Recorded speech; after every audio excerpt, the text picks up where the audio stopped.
கர்த்தரின் மேய்ப்பரின் சபை Kodambakkam. Lord Smith shepherd church in Kodambakkam. பரலோகமே என் சொந்தமே என்று காண்பேனோ, ஓட்டத்தை ஜெயமுடன் நானும் ஓடிட அருள் செய்வார். ஓட்டத்தை ஜெயமுடன் நானும் ஓடிட அருள் செய்வார். விசுவாச பாதையில் நான் சோராக ஓடிடுவேன். விசுவாச பாதையில் நான் சோராக ஓடிடுவேன். விசுவாச பாதையில் நான் சோராமல் விசுவாச பாதையினால சோர்வு தான். அல்லேலூயா. சோர்வு இல்லாம விசுவாச பாதையே இல்லை. ஆனா தொடர்ந்து ஓடணும். அதான் ஆண்டவருடைய திட்டம். அல்லேலூயா.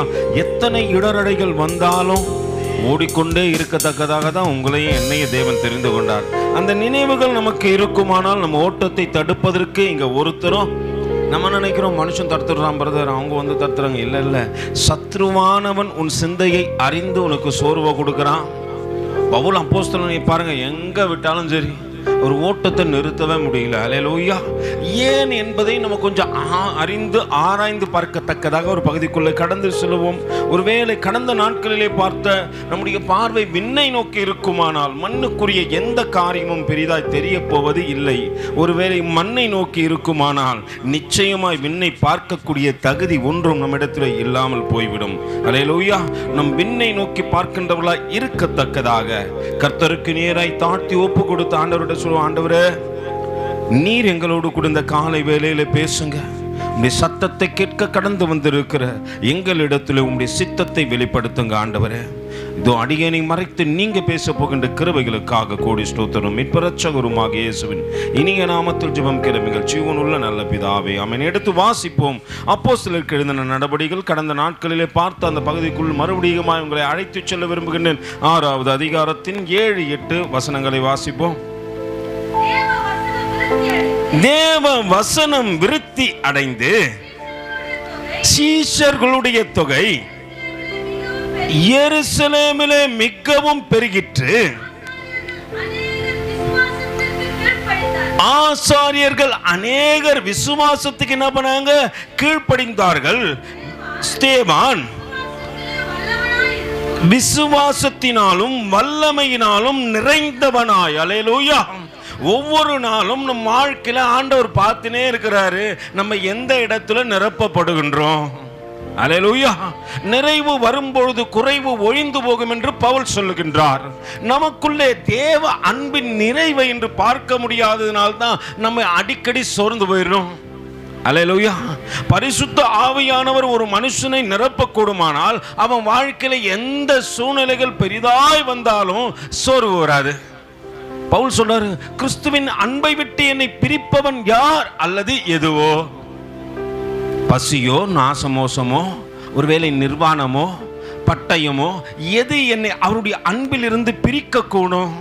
அவருடைய அன்பு என்னிடத்தில் இருக்குமானால், அது நிறைவுள்ளதா இருக்குமானால், அந்த நிறைவுக்குள்ள எந்த காரியமும் என்ன பண்ணாது? வராது. நம்ம அநேக நேரத்தில் குறைவுள்ளவர்களாக இருக்கிறோம். அங்கே வேதம் அழகாய் சொல்கிறது, தேவ வசனம் விருத்தி அடைந்தது என்று. நம் வாழ்க்கையில விருத்தி அடைய வேண்டிய அநேக காரியங்களை கடந்த 3 வாரங்கள் பார்த்தோம். அதற்கு ஆதாரமாய் முதல் நாளிலே ஒரு மனிதனை காண்பித்து கொடுத்தேன். எத்தனை பேருக்கு ஞாபகம் இருக்கிறது? கிட்டத்தட்ட 2 வாரத்துக்கு முன்னாடி. ஈசாக்கா. சரி, ஈசாக்கா. அடுத்த நாள் அடுத்த வாரத்தில் யாரை காண்பித்து கொடுத்தேன்? இல்லை, ஸ்தேவானை குறித்து நான் சொல்லடாப்புல.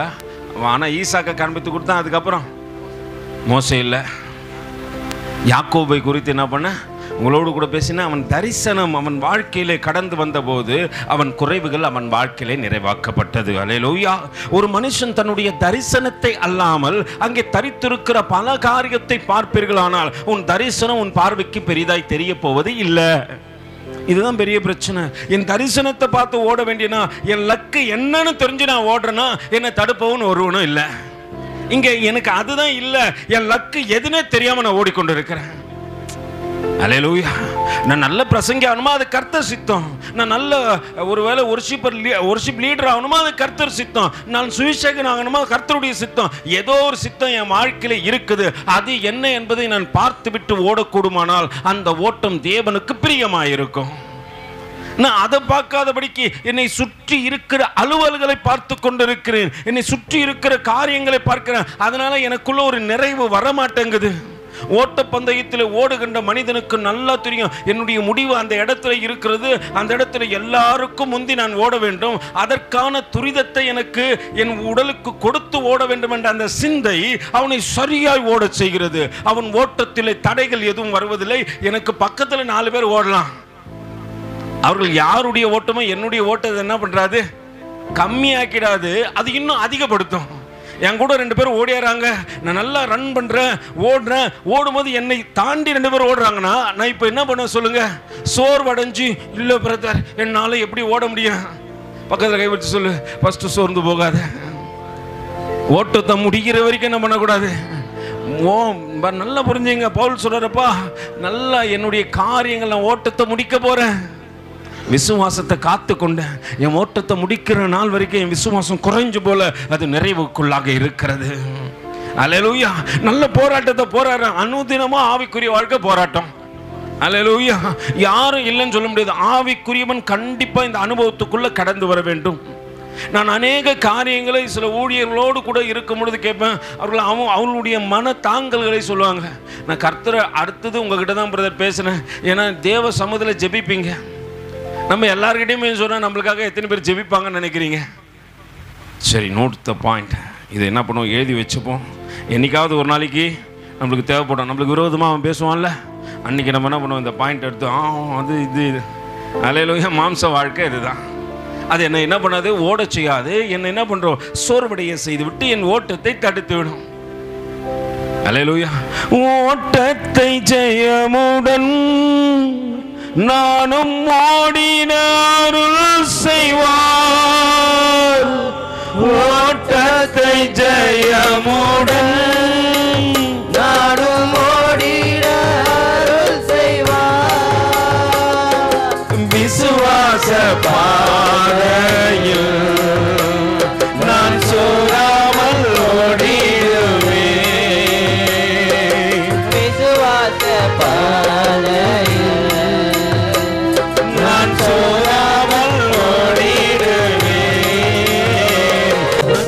புரிந்து கொள்வோம். நம்ம ஓட போற ஓட்டம் பெரிய ஓட்டம். நம்ம நிறைய பேருக்கு எது தெரியாது தெரியுங்களா, நம்ம எண்ணத்தை பெற்றுக்கொள்ள போகின்றோம். ஒருவேளை அவன் செய்கைக்கு தக்கதாகத்தான் பெற்றுக்கொள்ளவும் முடியும் என்பதை நம்ம மறந்துட்டோம். நம்ம வாழ்க்கையில நம்மளுக்கு ஒரு பெரிய டெஸ்ட், ஒரு பெரிய எக்ஸாம் நடக்க போகுது. அந்த எக்ஸாம்ல நீங்களும் நானும் தேர்ச்சி பெறத்தக்கதாக தேவன் 66 புத்தகங்களை என் கரத்தில் ஒப்பு கொடுத்துட்டார். நான் சோர்வடையாதபடிக்கு, நான் அன்பு செய்யத்தக்கதாக, பரமனை பார்க்கத்தக்கதாக, பரிசுத்தமாய் வாழத்தக்கதாக, நித்தியத்துக்குள் கடந்து செல்லத்தக்கதாக, என்னுடைய வாழ்க்கை மாற்றம் இல்லாதபடிக்கு மகிமையை அடையத்தக்கதாக எல்லாம் கேள்விகளுக்கான புத்தகத்தை என் கரத்தில் தேவன் கொடுத்திருக்கிறார். அது ஒவ்வொரு நாளும் என் வாழ்க்கையை பின்னுக்கல்ல முன்னுக்கு நடத்தி செல்வதற்காக என்பதை நான் மறந்தபடியினாலே என் வாழ்க்கையில சோர்வு வந்து விட்டது. அல்லேலூயா. ஆனா புரிஞ்சுங்க, இதுல நான் படிச்சா நான் எக்ஸாம்ல என்ன பண்ணுவேன், தேர்ச்சி பெறுவேன். அடுத்தவங்களை பார்த்தா என்னால எக்ஸாமுக்குள்ள கடந்து போக முடியாது, என்னால தேர்ச்சி அடைய முடியாது. அவன் செய்கைக்கு தக்கதாக பலனை இந்த புத்தகம் நிச்சயம் தேவ சமூகத்தில் ஒரு நாள் கொடுக்கும். அல்லேலூயா. நான் ஒருவேளை இதை கற்றுக்கொள்வேனானால் கர்த்தரிடத்தில் போய் சொல்லுவேன், ஆண்டவரே இத்தனை சூழ்நிலைகள் வந்தது, ஆனாலும் என் ஓட்டத்தை ஒருத்தராலும் தடுக்க முடியல. அல்லேலூயா. பவுல் அதுதானே சொல்றாரு, நான் இப்ப நல்ல போராட்டத்தை போராடினவன ஒருத்தரும் தடுக்க முடியல. என்ன அடிக்கிறான், என்ன கொல்ல பார்க்கிறான், என்ன நிர்வாணி ஆக்குறான், என்ன பசியில வைக்கிறான், ஏதோ பண்றான். ஆனா ஓட்டத்தை தடுக்கவே முடியல. ஏன்னா கிறிஸ்துவின் அன்பு என்னை பிரிக்க கூடாதபடிக்கு தடுத்து நிறுத்துகிறது. அல்லேலூயா. நல்லா புரிஞ்சுங்க. நான் சோர்வாயிட்டேன் பிரதர், அதெல்லாம் நீங்க கருத்துக்கிட்ட சொல்லுங்க. அவன் செய்கைக்கு தக்கதாக தான் போல. நீங்க காப்பி அடிக்க முடியாது. அல்லேலூயா. நான் என்ன பண்ண முடியாது? காப்பி அடிக்கவும் முடியாது பிரதர். 66 புத்தகத்தில் நீங்க எழுதும்போது நானும் பக்கத்துல பார்த்தீங்க. இல்ல உன் மதிப்பெண்ணை ஆண்டவர் மதிப்பிடுவார். இப்போ நேற்று ஆயத்து கூட்டம் எத்தனை பேர் வந்து கொண்டு எல்லாம் சோர்வாயிட்டோம் பிரதர், எங்களுக்கு தெரியாது பிரதர்னு கதை சொல்லுவீங்க. உங்க கதைலாம் எனக்கு வேண்டாம். உங்க கதையை பார்க்கவே நான் வரவே இல்லை. 2 ஆட்டுக்குட்டி கொடுத்தாலும் இதே மாதிரி தான் கத்துவேன். 10 ஆட்டுக்குட்டி இருந்தாலும் இப்படிதான் கத்துவேன். 200 ஆட்டுக்குட்டியை கொடுத்தாலும் இப்படிதான் கத்துவேன். என் வாழ்க்கையில சோர்வில்லாதபடிக்கு என்னை நடத்துகின்றவர் ஒருவர் என்பதை நான் பார்த்து விட்டேன். நான் மனுஷனை பார்க்க விரும்பல. நீங்க கேட்டா நீங்க சொல்ற கதையெல்லாம் கேட்டு நான் சோர்ந்துருவேன் பிரதர். அல்லேலூயா. அது எனக்கு வேலை இல்ல. இந்த 66 பதில்களை கொடுத்திருக்கிறார். அவர் ஒரு நாள் கேள்வி கேட்க போறாரு. அந்த கேள்விக்கு பதிலுக்கு நான் ப்ரிப்பேர் ஆகணும்னா ஆண்டவரே நான் சோர்ந்துட கூடாது. ஆண்டவரே அல்லேலூயா. ஏன்னா பெரிய எக்ஸாம், நான் பரலோகத்துக்கு போகணும்னு ஒரு ஆசை இருக்குது, அங்க அவரோடு கூட இருக்கணும்னு ஒரு ஆசை இருக்குது, அவரோடு கூட பேசணும்னு ஒரு ஆசை இருக்குது. ஆனா அதையெல்லாம் ஆயத்தப்படுத்த, அதையெல்லாம் நான் என்ன பண்ண உண்டாக்கத்தக்கதாக பலன் என்னிடத்துல இல்லாதபடிக்கு உலக கவலைகளும் உலக காரியங்களும் உலகத்தின் அவலங்களும் பார்த்து நான் சோர்ந்து போயிடுறேன். அல்லேலூயா. அப்ப நான் எப்படிப்பா பரலோகத்துக்கு போக முடியும்? எக்ஸாமே எழுதாம ஒருத்தன் பரலோகத்துக்குள்ள போகவே முடியாது. அப்ப போகத்தக்கதாக தான் நான் வழி வாசல்களை தேடணும். என் வாழ்க்கையில என் முடிவு வரைக்கும் இந்த வேதத்தை தவிர நான் யாரையும் சார்ந்திருக்க கூடாது. எனக்கு நல்ல வழியை காட்டுகின்ற வார்த்தைகள் இதுக்குள்ள இருக்கிறது. எனக்கு வெளிச்சம் கொடுக்கின்ற இயேசுவானவர் இருக்கிறார். என்னை நிரப்பி நடத்துகின்ற பரிசுத்த ஆவியானவர் இருக்கிறார். இவைகளை விட்டுவிட்டு நான் எவைகளை ஐயா தேடிக்கொண்டிருக்கிறேன்? சோர்வு கொடுக்கக்கூடிய காரியத்திலே என் சிந்தை இருக்குமானால் நான் நிச்சயம் சோர்ந்து போயிடுவேன். அது என்னை நிறைவே கொடுக்காது. என் ஓட்டத்தை அது தடை பண்ணிடும். எனக்கு முன்னாடி 4 பேர் ஓடுவாங்க. ஐயோ, என்னால் என்ன பண்ண முடியாது. கடைசி நேரத்தில் என்னுடைய லக்கை அடைய வேண்டுமானால் எனக்குள்ளே வீறு கொண்டு எழும்புகின்ற அந்த நிரப்புதல் வரும் பொழுதுதான் நான் அவர்களுக்கு முன்பாக கடந்து சென்று என்னுடைய இடத்தை நான் தக்க வைத்துக் கொள்ளவே முடியும். அல்லேலூயா. இதெல்லாம் நீங்க முதல் வர போறீங்களா, 2வது வர போறீங்களா எனக்கு தெரியாது. நான் எந்த இடத்துல வர போறேன்னு எனக்கு தெரியாது. ஆனா ஓடுறேன். எனக்கு முன்னாடிகள் பரிசுத்தவான்கள் எல்லாம் ஓடிட்டாங்க. அதே பாதையில தான் ஓடுறேன். என் பாதச்சுவடை பின்பற்றி வா என்று சொன்ன இயேசுவானவர் சொல்லி கொடுத்த இடத்துல தான் ஓடுறேன். அவருக்கு இல்லாத சோர்வா, அவருக்கு இல்லாத வேதனையா, அவர் பார்க்காத காரியங்களா, அவர் பார்க்காத மனுஷர்களா? அல்லேலூயா. எல்லாத்தையும் பார்த்தவர், உலகத்தை ஜெயித்தவர் எனக்கு முன்பாக ஜெய கொடி பிடித்துக் கொண்டு நிற்கிறார். நான் அவரை பார்க்க கூடுமானால் என் எதிரடையிலே, என் வலதுபுறத்திலே இடதுபுறத்திலே இருக்கிற ஒரு மனுஷனையும் பார்க்க மாட்டேன். என் பார்வை எல்லாம் அவராயிருக்கும். அல்லேலூயா. பரிசுத்தத்தை வாஞ்சிக்கின்றவன் பார்க்க வேண்டியது அவரையே. ஏன்னா அப்படித்தானே போறோம். இயேசு என் நம்பிக்கையாம். எத்தனை பேர் சொல்லுவீங்க பிரதர், எனக்கு இவங்க மேல நம்பிக்கை, அவங்க கையை பிடிச்சா நான் பரலோகம் போயிடுவேன்? அல்லேலூயா. எந்த ஊழியக்காரன் கையை பிடிச்சோம் எந்த விசுவாசியும் பரலோகத்துக்கு போனதா சொல்லப்படவே இல்லை.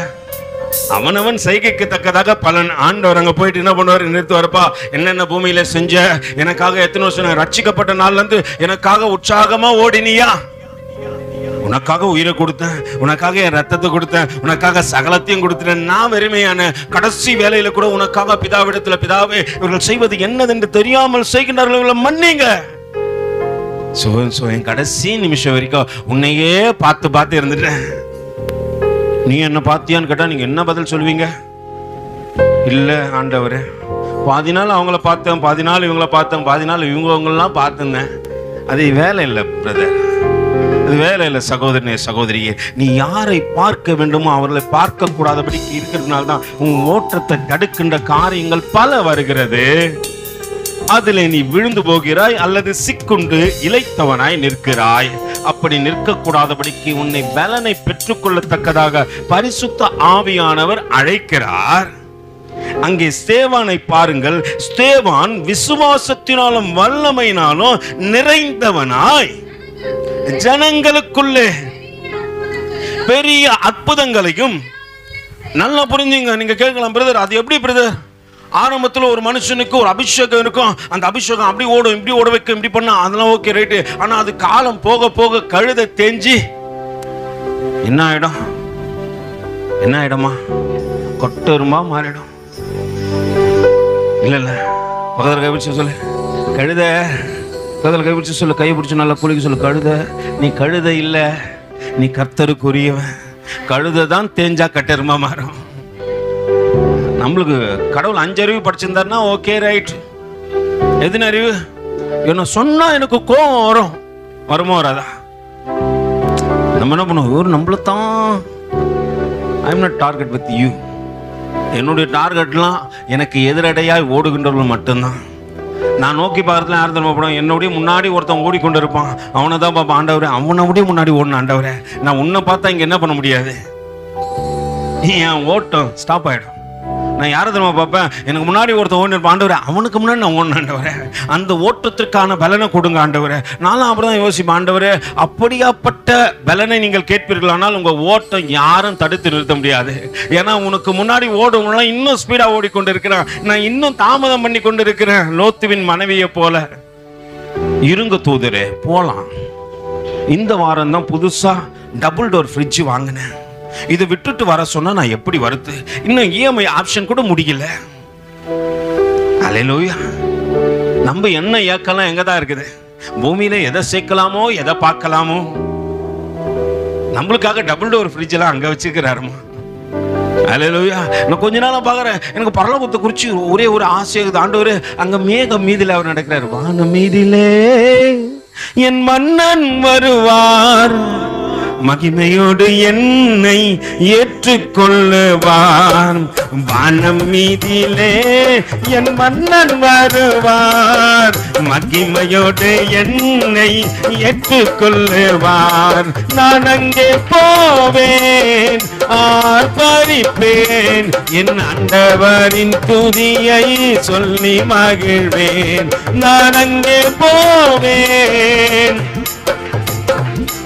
என் ஆண்டவரின் துதியை சொல்லி மகிழ்வேன். வானம் மீதிலே என் மன்னன் வருவார். இயேசுராஜனே வானம் மீதிலே மகிமையோடு என்னை ஏற்றுக்கொள்ளுவார். துன்பம் இல்லை அங்கே, தொல்லைகள் இல்லை, பஞ்சம் இல்லை அங்கே, பசியும் இல்லை. அங்கே தொல்லைகள் இல்லை, பஞ்சம் இல்லை அங்கே, பசியும் இல்லை. தூதர்கள் போல கானம் பாடுவேன், தூதர்கள் போல நானும் பாடுவேன். என் தூயவரை தரிசித்து தொழுதிடுவேன், என் தூயவரை தரிசித்து தொழுதிடுவேன்.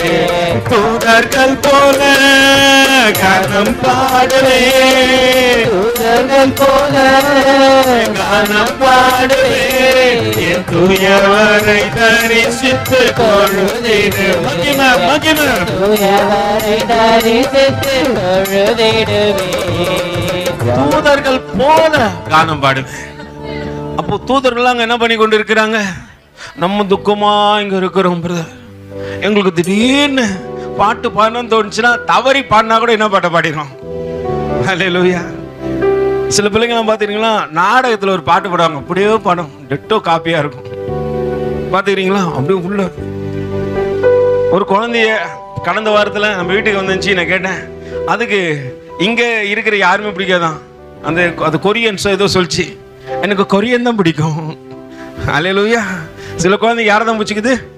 எனக்கு கொரியன் தான் பிடிக்கும். எனக்கு இங்கே இருக்கிற யாரும் அந்த பாப்பா தன்னுடைய என்ன பண்ணுது, வாட்ஸ்அப் டிபியில் என்ன வச்சுக்குது, கொரியன் ஃபோட்டோ வச்சுக்குது. நம்மளுக்கு யாரை பிடிக்குன்னு கேட்டால் நம்மளுக்கு தெரிஞ்சு, நம்ம இதை எடுத்து பார்த்தாலே தெரியும், நம்ம ஸ்டேட்டஸ் பார்த்தாலே தெரியும். பாட்டு போட்டாலும் பின்னாடி என்ன தான் போடுவோம், முன்னாடி ஃபோட்டோ போட்டு. அல்லேலூயா. பாட்டு என்ன பாட்டு போடுறோம்? அப்போ நம்மளுக்கு எது தான் பிடிச்சிக்குது? நம்ம இன்னும் அந்த ஆவிக்குரிய மனநிலைக்கு வராதனால்தான் மாம்ச சிந்தையில அடிக்கடியே விழுந்து போயிடுறோம். தப்புன்னு சொல்ல, ஆனால் மாற்றிக்கிறதுக்கான முயற்சி பண்ணுங்க. நிறைவு வந்தால் தானே குறைவு ஓய்ந்து போவோம். நான் நிறைவே வரக்கூடாதபடிக்கு இடம் கொடுத்தோம். ஐயோ அதை சொல்றாரு, இதை சொல்றாரு, இதை சொல்றாரு. ஆவிக்குரிய வாழ்க்கையில வளரணும்னு சொல்றேன். காதுலன்னு கேட்க கடவும், காதுலன்னா மூடிக்குங்க. கத்த வேண்டியது இந்த செத்த நாயுடைய வேலை. அதை நான் என்ன பண்ணக்கூடாது, நான் கத்த மாட்டேன் பிரதர் அப்படின்னு சொல்லக்கூடாது. அப்புறம் குறைக்க மாட்டாத நாய்கள்னு சொல்லிட்டு ஆண்டவர் சொல்லுவாரு. நீங்க வேதத்தில் இந்த வசனம் வாசிச்சதுல போல இருக்கு. நீங்க குறைக்கலன்னா குறைக்க மாட்டாத நாய்கள், ஊமையான நாய்கள் தேவனுக்கு தேவையில்லை. ஒரு வீட்டில் எதுக்கு நாய் வளர்ப்போம் சொல்லுங்க? எது இது ஆனால் வந்து அது ஒன்னே எச்சரிப்பின் சத்தத்தை என்ன பண்ணும்? அது கிராம பகுதியில் நாய் வளர்ப்பாங்க. எதுக்கு வளர்ப்பாங்கன்னா, அந்த காட்டு பகுதியில் கிராம பகுதியில் நாய் வளர்ப்பாங்க. ஏன்னா அது சிங்கம் சிறுத்தை இதெல்லாம் வந்துச்சுன்னா உடனே என்ன பண்ண தெரியுங்களா, அது தன்னை காப்பாற்றிக்கிறதுக்காக ஒரு கத்தும். அது ஓனரை காப்பாற்றுறதுக்கோசம் கத்தாது. சிறுத்தைலாம் வந்துச்சுன்னா என்ன பண்ண தெரியுங்களா, நாயை அப்படியே பிடிச்சி தூக்கின்னு போயிடும். சிறுத்தை புலியெல்லாம் வந்துச்சுன்னா நாயை கப்பி தூக்கின்னு போயிடும். அதுக்கு ஆட்டுக்குட்டி மாதிரி நாய். அதனால அது தன்னை காப்பாற்றிக் கொள்ள கத்துமா. அல்லேலூயா. நான் இங்க என்ன காப்பாத்திக்கிட்டு தான் கத்துறேன்.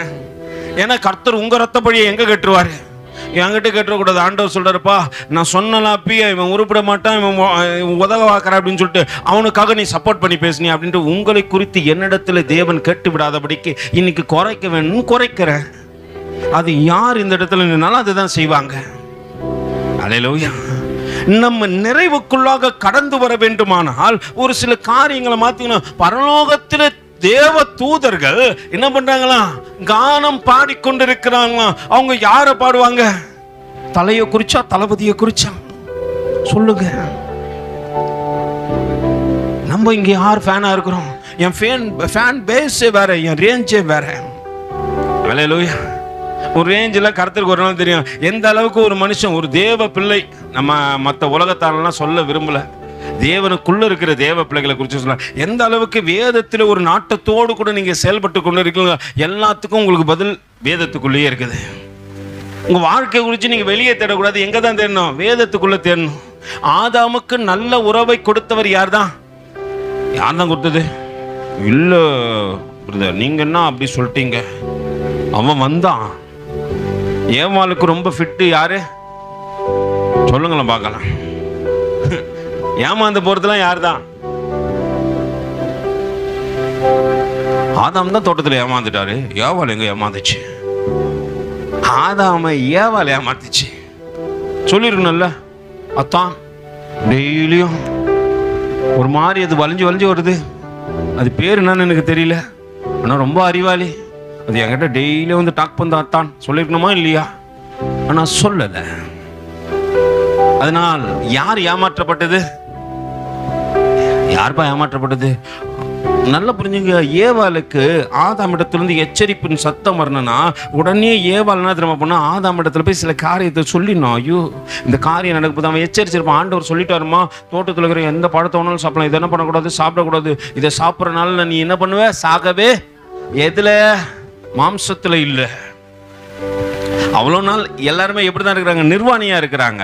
ஆனா அவங்க நிர்வாணி என்று அவர்கள் கண்களுக்கு தெரியாதபடிக்கு ஒரு அபிஷேகம் அவர்களை மூடி மறைத்து கொண்டிருக்கிறது. அல்லேலூயா. இன்னைக்கு நம் நிர்மாணத்தை ஆவிக்குரிய அபிஷேகம் மூடி மறைக்கிறது. அதற்கு காரணம் என்ன தெரியுமா? நம்ம தேவன் மேல வைக்கிற அன்பும் விசுவாசமும் நிறைவும் தான் இதை நடத்துகின்றது. ஆனால் அந்த காரியத்தில் நான் எப்படி இருக்கிறேன் என்பதை யோசித்து பார்க்க வேண்டும். இங்கே ஸ்தேவான் பாருங்க, ஸ்தேவான் விசுவாசத்திலும் வல்லமையிலும் என்ன பண்றான்? நிறைந்தவனாய் நிரப்பப்படத்தக்கதாக இடம் கொடுக்குற. ஆண்டவரே என்ன நிரப்புங்கப்பா, என்ன நிரப்புங்கப்பா, இன்னும் நான் நிரம்பி வழிகின்ற பாத்திரமாய் மாற வேண்டும் என்று அவன் நினைக்கின்றான். அதனால அவன் வாழ்க்கை நாளுக்கு நாள் அவன் ஓட்டம் சிறப்பா இருக்குது, தேவனுக்கு பிரியமா இருக்குது. நம்முடைய ஓட்டங்கள் சிறப்பா இல்லாததற்கு காரணம் ஒரு நாள் இருக்கிற லெவல் மறுநாள் ஆவிக்குரிய வாழ்க்கையில இருப்பது இல்லை. இதுதான் விஷயம். எத்தனை பேர் டெய்லியும் வேதம் படிக்கிறீங்கன்னு கேட்டா என்ன சொல்லுவீங்க? உங்களை நீங்களே அளந்து பாருங்க. நான்லாம் வந்து உங்களுக்கு அளவுகோல் வைக்க வேணாம். அல்லேலூயா. உங்களுக்கு நீங்க தான் அளவுகோல். ஏன்னா உங்களுக்கு ஆண்டவருக்கு தான் சம்பாஷணை வரப்போகுது. உங்களை என்ன பண்ண போறது இல்லை. உங்க சபை பிள்ளைகளுக்கு மத்தியில் தேவன் நிற்க வைப்பார், அது வேற விஷயம். ஆனா பேச போகின்றவர் அவரே, கேட்க போகின்றவர்கள் நீங்களே. அல்லேலூயா. இதுல யாரும் பஞ்சாயத்துக்கு வர முடியாது. ஊழியக்காரர் எங்களுக்கோசம் ஏசுக்கிறேன் அதெல்லாம் பேச முடியாது. வாயிலே அடிப்பார் அவர். நீ போ, நான் பேசிக்கிறேன். அல்லேலூயா. நம்முடைய காரியங்கள் கவனக்குறைவா இருக்கக்கூடுமானால் நம்ம தேவ சமூகத்தில் என்ன பண்ண முடியாது? வளரவே முடியாது. அங்கே வேதம் சொல்லுகிறது, ஸ்தேவான் விசுவாசத்தினாலும் வல்லமையினாலும் நிறைந்தவனாய் ஜனங்களுக்குள்ள என்ன நிறைந்தவனாய் ஆனபோதுதான் அவனுக்குள்ள அற்புதம் நடந்தது. அதெல்லாம் அப்புறமேட்டு பார்த்துக்கலாம். முதல்ல நிறைவை பார்ப்போம். இவன் கையால நம்ம ஒண்ணுமே இருக்க மாட்டோம், கையை வச்சா என்ன நடக்கணும்? அற்புதங்கள் நடக்குது, அதிசயங்கள் நடக்குது, வியாதியெல்லாம் ஓடினது. அல்லேலூயா. பாவமே நீ பறந்து. அதுக்கப்புறம் கிருபை என்ன பண்ணாது? லோத்து பொண்டாரிக்கு ஆண்டவர் சொல்லுகிறாரு, கிருபை கிருபை கிருபை கிருபை, வீட்டுக்கு நான் வந்தது கிருபை கிருபை கிருபை கிருபை.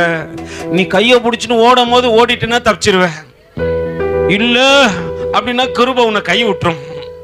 அது யாரா நானா இருந்தாலும் கிருபை கையை விட்டுரும். அல்லேலூயா. இங்க நிறையத்தக்கதாக பக்குவத்துக்குள் கடந்து வர வேண்டும் என்று தேவன் விரும்புகிறார். உன் நிறைவு உன் கடைசி நாட்கள் வரைக்கும் இருக்க வேண்டும். நீங்க கேட்கலாம், ஸ்தேவான் அப்படி இருந்தாரா? இருந்தாரு. எடுத்து வாசிப்போமே. அது 7வது அதிகாரத்தில் 55வது வசனம் வாசிங்க பார்க்கலாம்.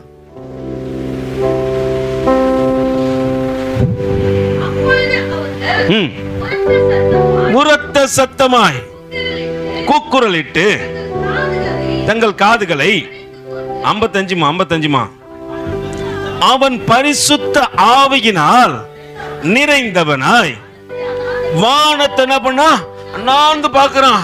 அவன் பரிசுத்த ஆவியினால் நிறைந்தவனா. எப்போ? கடைசி வேலை வந்துடுச்சு. அல்லேலூயா. இப்ப என்ன பண்ண போறாரு?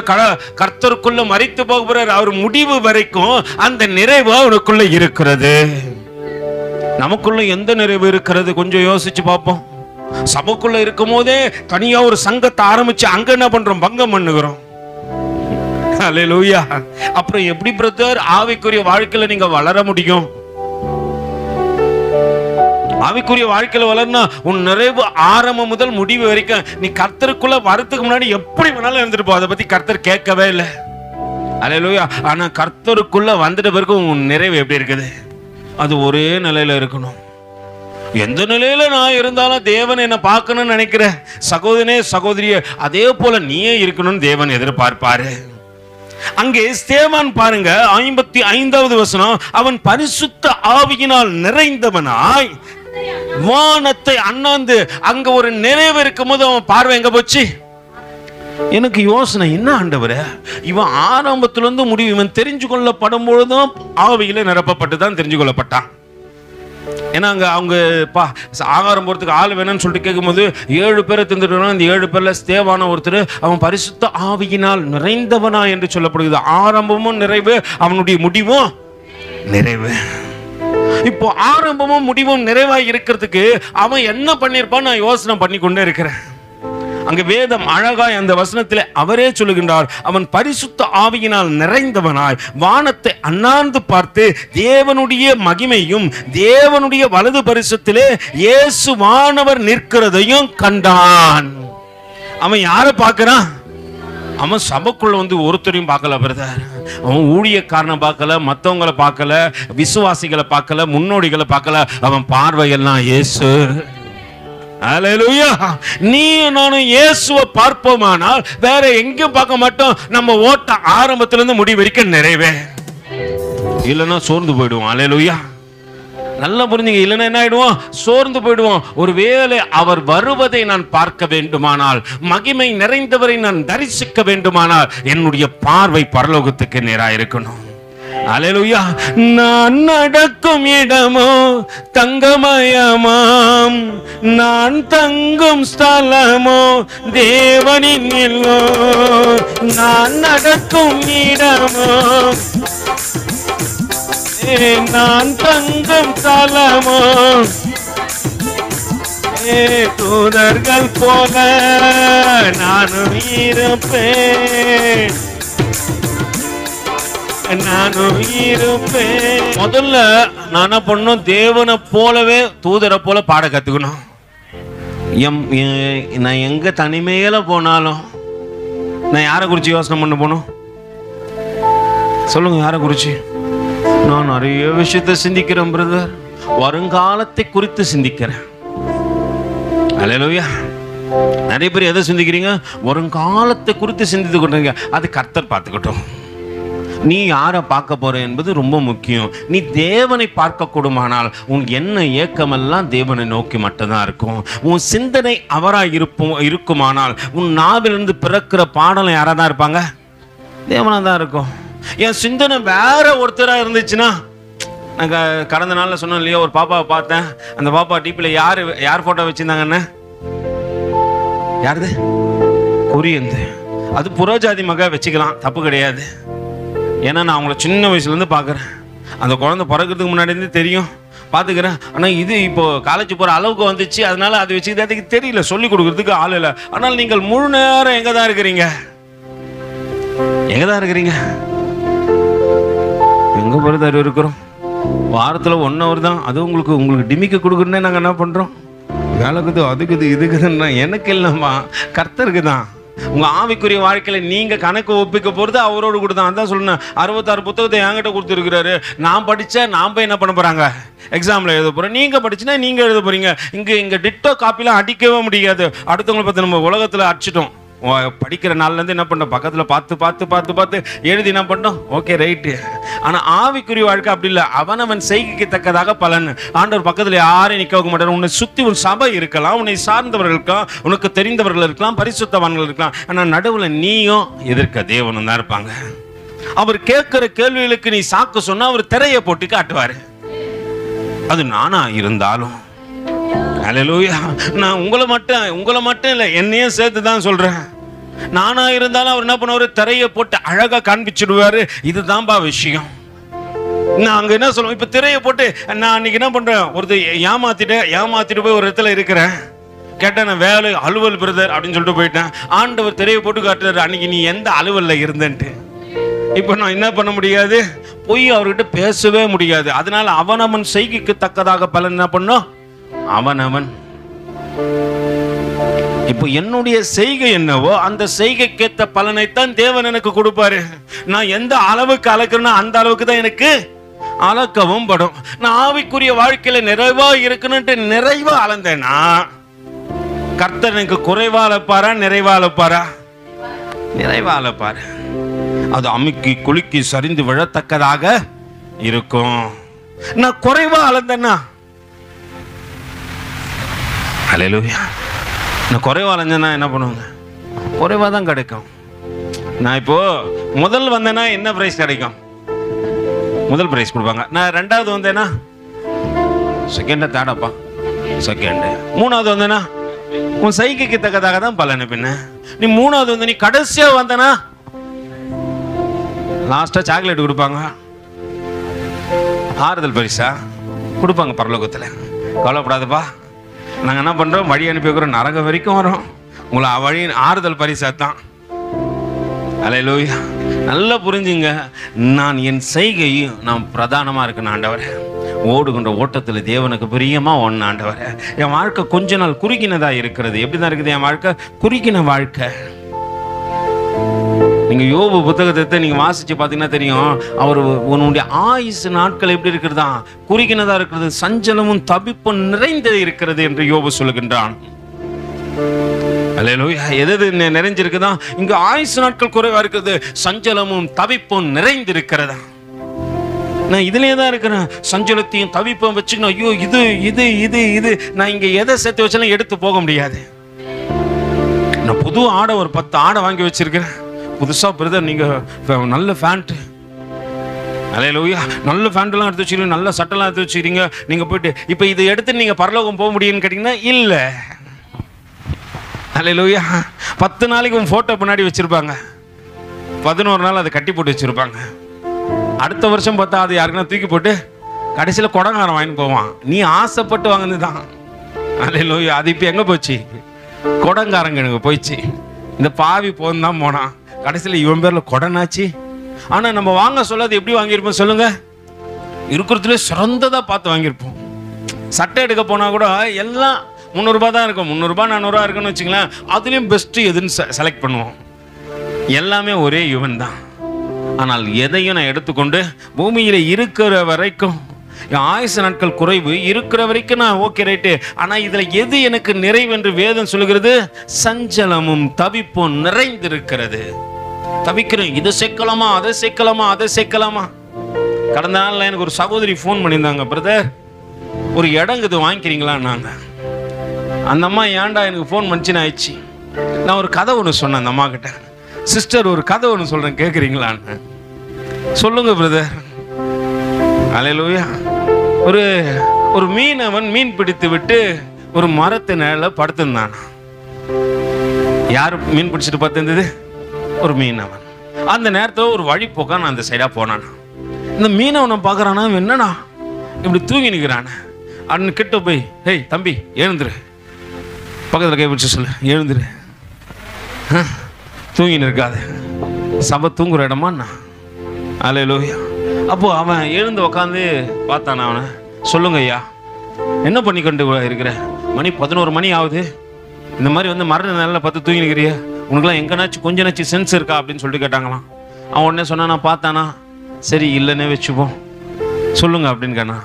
இல்லை, இந்த நேரத்தில் கடலுக்கு போயிட்டு மீன் பிடிச்சுனா மீன் பிடிச்சா அதை கொண்டு வந்து விற்று நிறைய போட்டை வாங்கலாம், வாங்கி அதுக்கப்புறம் நீ இன்னும் பல போட்டுக்களை என்ன பண்ணலாம், மீன் பிடிக்க கொண்டு போய் நிறைய மீனை பிடிக்கலாம், பிடிச்சு நிறைய சம்பாதிச்சு அதுக்கப்புறம் இலைப்பாரி கொண்டு இருக்கலாம். அதை தாண்டா நான் இப்போ செய்கிறேன். இந்த பூமியில் எனக்கு எதுவும் சொந்தமில்லை என்பதை நான் அறிந்து கொண்ட போது என் வாழ்க்கைக்கு எது தேவையோ தேவையான அளவுக்கு வைத்துக்கொண்டு நான் என்ன பண்றேன். இப்போ நிறைய சேர்ந்துச்சுன்னா எனக்கு தூக்கம் வரன்றீங்க. ஒன்றும் இல்லை, உங்களுக்கு மிகுதியா இப்படி சொல்றேன், ஒரு 10,000 ரூபாய் உங்க பர்ஸ்ல இருக்கட்டும். நீங்க போயிட்டு அதுக்கு முன்னாடி நினைப்பீங்க, இதை சாப்பிடலாம் அதை சாப்பிடலாம் நினைக்கிற ஆள் தான். ஆனா இப்ப 10,000 ரூபாய் பர்ஸ் உனக்கு மட்டும்தான் செலவுக்கு 10,000 ரூபாய் கொடுத்துறாங்க. அந்த 10,000 நீ எதை போய் சாப்பிடுன்னு நினைப்பேன். எதையும் சாப்பிட தோணல பிரதர். அன்னைக்கு இல்லாத போது எதெல்லாம் சாப்பிடலாம் தோணுச்சு. அல்லேலூயா. நிறைவு வாழ்க்கையில வந்துச்சுன்னா மற்ற எந்த காரியமும் கண்களுக்கு தெரிய போவதில்லை. குறைவு வாழ்க்கையில் இருக்கும்போது எல்லாம் உனக்கு பெருசாக தெரியலாம், இது பெருசாக தெரியலாம், புசிக்கிற ஆகாரங்கள் பார்வைக்கு ஏற்ற காரியங்கள் பெருசாக தெரியலாம். நிறைவு வரும்போது பரலோகம் மட்டும்தான் உனக்கு தெரியும், மற்ற உலகத்தின் காரியங்கள் தெரியாது. இதை ஒவ்வொரு ஊழியக்காரனும் உணர்ந்தபடியினாலே ஆரம்ப நாட்கள் முதல் கொண்டு கடைசி நாட்கள் வரைக்கும் அவன் நிறைவிலே தன்னை வைத்துக் கொள்கிறான். அவன் குறைவு வரும்பொழுது கர்த்தரை பார்க்கிறான், அந்த குறைவு அவனுக்கு நிறைவாக்கப்படுகிறது. அவன் குறைவிலே இருந்தானா உலகத்தை பார்க்க ஆரம்பிச்சிருவான். உலகத்தை பார்த்து அவங்க இப்படி இவங்க இப்படின்னு குறை சொல்லி இன்னும் நம்மளை குறைச்சிப்போம். அல்லேலூயா.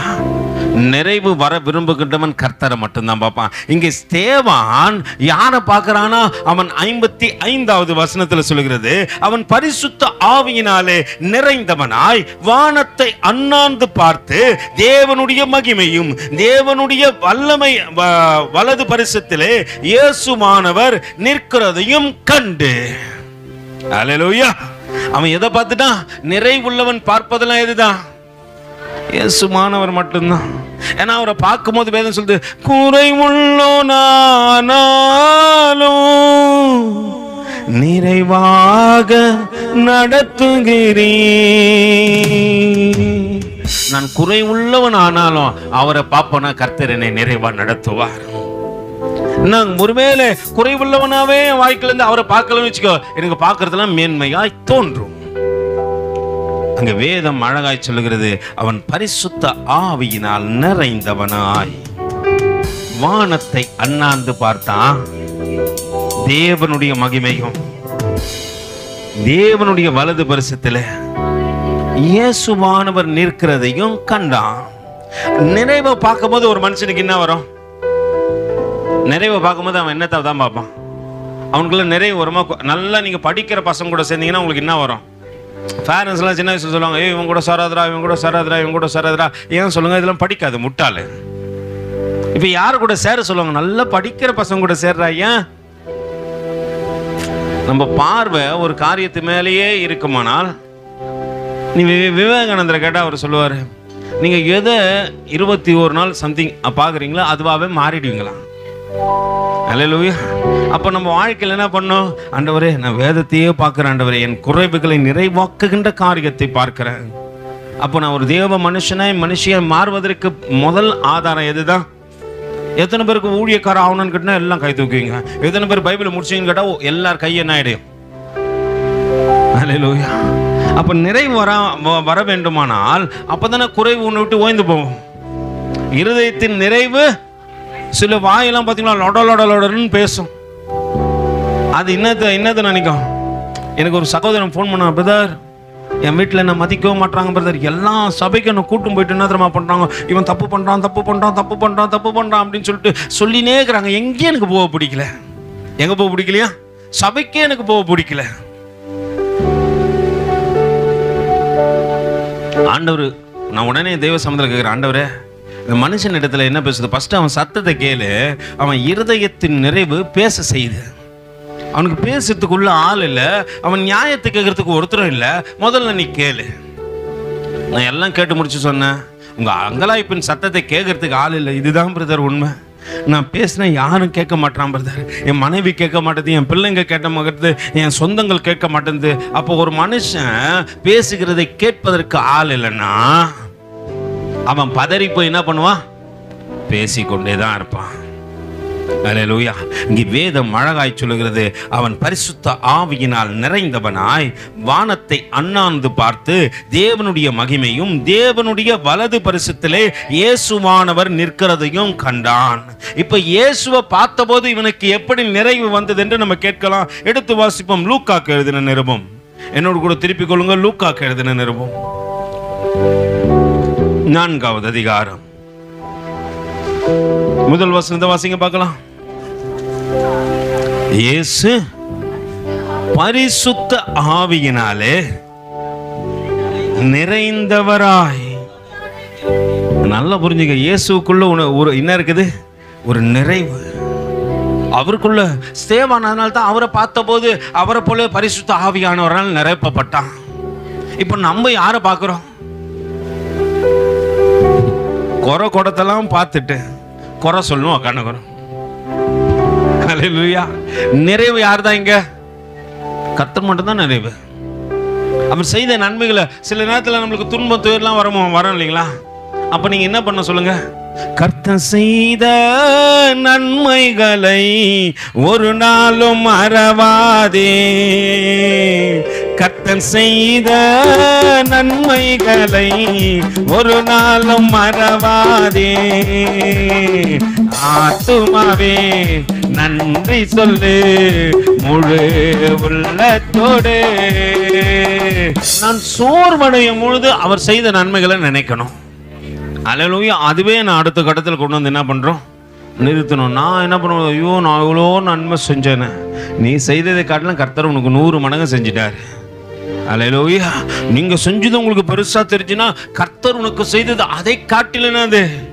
அப்ப நான் எதை நினைக்கணும்? ஆண்டவரே, நிறைவை கொடுத்த தேவனை நினைக்கிறேன். ஆண்டவரே, இங்க வேதம் அழகாய் சொல்லுகிறது, இப்ப இயேசு பரிசுத்த ஆவியினால் நிறைந்தவராய் யோர்தானை விட்டு திரும்பி ஆவியானவராலே. நல்லா புரிஞ்சுங்க, அங்க தேவன் ஒரு காரியத்தை செய்யறாரு. பரிசுத்த ஆவியினால் நிறைந்த போது நடத்தத்தக்கதாக ஆவியானவர் இடத்துல தன்னை ஒப்பு கொடுத்துறாரு. அல்லேலூயா. பரிசுத்த ஆவியின் நிரப்புதல் வரும்போது நீ உன்னை யாருக்கிட்ட டேக் ஓவர் பண்ணி கொடுத்துடணும்? நீங்க எடுத்துங்க ஆண்டவரே, என்ன நீங்க நடத்துங்க, என்ன நீங்க பேச வைங்க, என் சிந்த பேச்சு நடக்க எல்லாம் நீங்க தான். அவர் நலமானதை பேச வைப்பாரு, அவர் நலமானதை சிந்திக்க வைப்பாரு. நல்லா புரிஞ்சுங்க. அப்ப தேவையில்லாத சிந்தை எனக்கு எங்க இந்த பிரதர் வருது? அல்லேலூயா. தேவையில்லாத சிந்தை எனக்கு எங்கிருந்து வருது என்பதை நம்ம கொஞ்சம் யோசிச்சு பார்க்கணும். தேவையில்லாத எண்ணங்கள், நான் என்னை சோர்வாக்கி கொள்ளுகிற காரியங்கள் எங்கிருந்து வருகிறது? நான் பரிசுத்த ஆவியானவருக்குள்ளே நிரப்புதலே இல்லாத போது. அல்லேலூயா. நான் பரிசுத்த ஆவியானவருடைய நிரப்புதலே இல்லாத போது, அப்போ அதை மாற்றிக்கொள்ளணும். நான் என்ன பண்ணேன்னு கேட்டீங்கன்னா, வேதம் சொல்லுகிறது. எடுத்து வாசிப்போம். யோவானுக்கு எழுதின நிருபத்தில் என்னோடு கூட திருப்பிக் கொள்ளுங்க. யோவானுக்கு எழுதின நிருபம் 1 அதிகாரத்தில் 14வது வசனத்தை வாசிக்க கேட்போம். வாசிமா.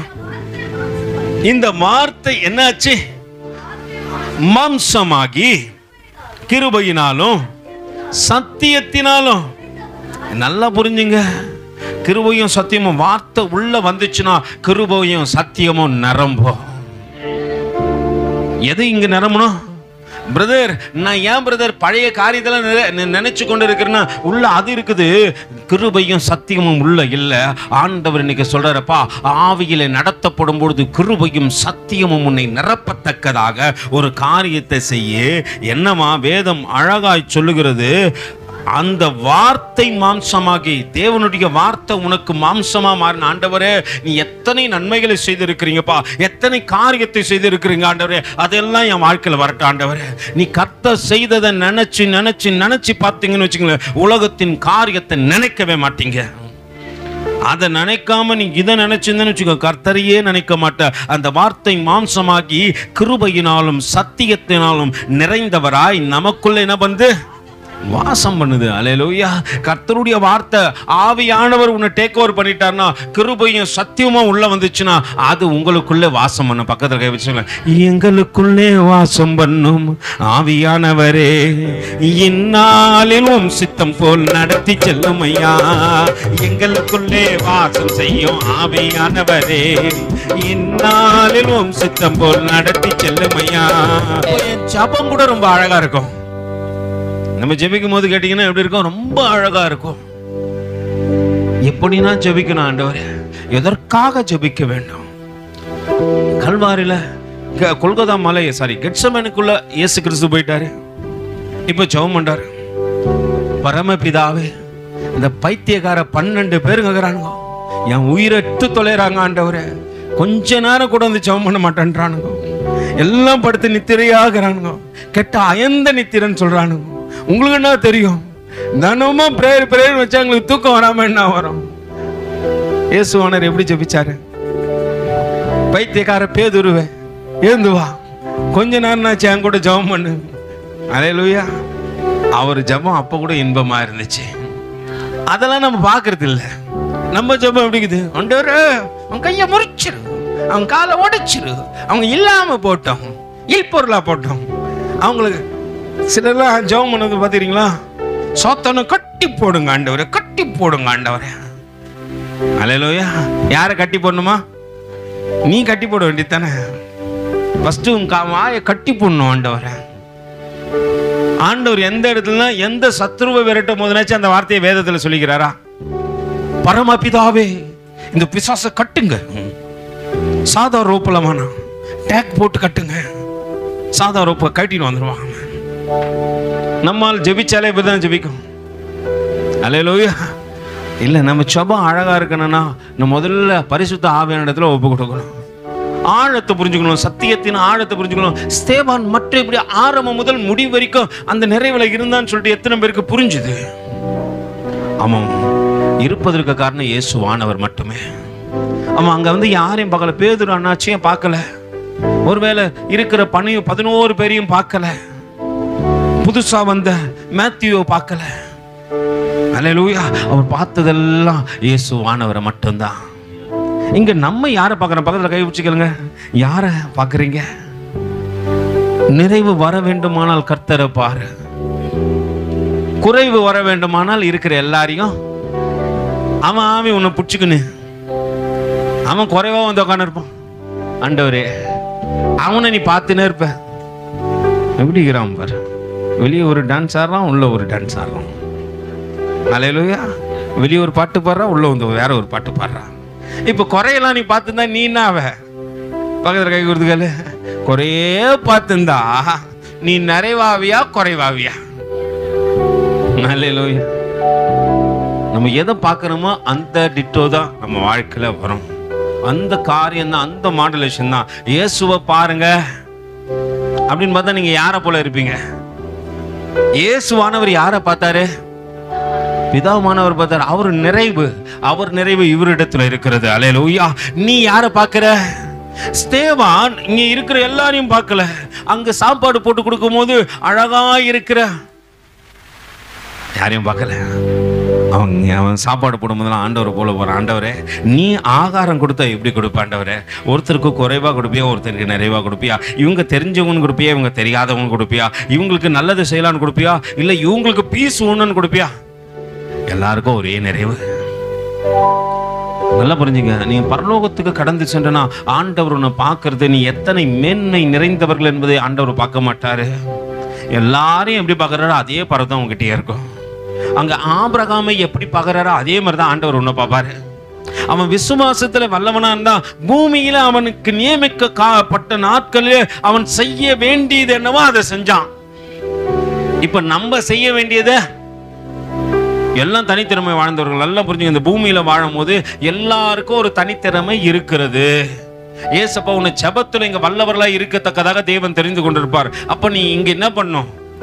உன்னுடைய வாழ்க்கை, உன்னுடைய ஆவிக்குரிய விசுவாசம் எப்படி இருக்குன்னா அதுல நான் ஸ்பெஷலா போறேன் ஆண்டவரே, ஏன்னா என்னை பார்க்கிறவர் நீ இருக்கிறீங்க. நான் கேட்கணும் இங்க. ஒருவேளை ஸ்தேவானை போல ஆண்டவரே, ஸ்தேவான் உன்னை பார்த்தாரு, நீ பரிசுத்த ஆவியினால் நிறைந்தவராய் இருந்தது போல அவனும் பரிசுத்த ஆவியினால் நிறைந்தவனா இருக்கிற ஆண்டவரே. நாங்க யாரையோ பார்க்கிறோம், எங்க நிறைவு அடிக்கடி குறைவாயு குறைவாயு குறைவாயு என்னால ஓட முடியாம போயிடுச்சு. அல்லேலூயா. இப்ப நிறைவுக்குள்ளாக கடந்து வந்து ஆண்டவரே, அவன் உன்னை பார்த்தது போலவே நான் என்ன பண்றேன்? பார்க்கிறேன் ஆண்டவரே, உன்னையே பார்க்கிறேன்.